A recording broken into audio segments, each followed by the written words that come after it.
வணக்க நண்பர்களே, நான் உங்கள் தூத்துக்குடி மாணவன். நண்பர்களே, பார்த்தீங்கன்னா சந்தையில் நிறைய மக்கள் வந்து ஆடுகள் குட்டிகள் வாங்கிட்டு போகிறாங்க. அதுவும் 3 குட்டி ஆடுகளை ரொம்ப பிரியமாக வாங்குவாங்க. காலையில் இந்த ஆடோட விலை என்னன்னு கேட்டிங்கன்னா 39,000 ரூபா. இந்த நண்பர் பார்த்தீங்கன்னா சந்தை முடிகிற வரைக்கும் வெயிட் பண்ணி 34,000 ரூபாய்க்கு வாங்கியிருக்காங்க. அதாவது 5,000 ரூபா பக்கமாக இந்த ஒரு ஆட்டுக்கு குறைச்சிருக்காங்க. 3 குட்டியோட ஒரு ஆடு, பல் சேர்ந்த ஆடு.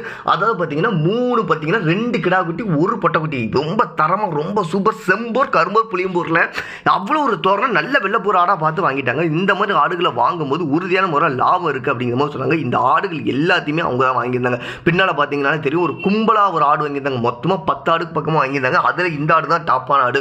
34,000 ரூபா. சந்தை விட்டு வெளியே வரும்போது இந்த ஆடோட விலை 34,000 ரூபா அப்படிங்கிற மாதிரி சொன்னாங்க. ஆனால் என்னென்ன இன்னும் விலை கொடுத்து வாங்கியிருக்கீங்களே, இதில் எப்படி லாபம் எடுக்கலாம் அப்படின்னு கேட்டிங்கன்னா, உறுதியான லாபம் தம்பி. 2 கிடா இருக்குது, ஒரு பொட்டை குட்டி இருக்குது. இது வந்து இதோட வர்க்கமே 3 குட்டி போடும்.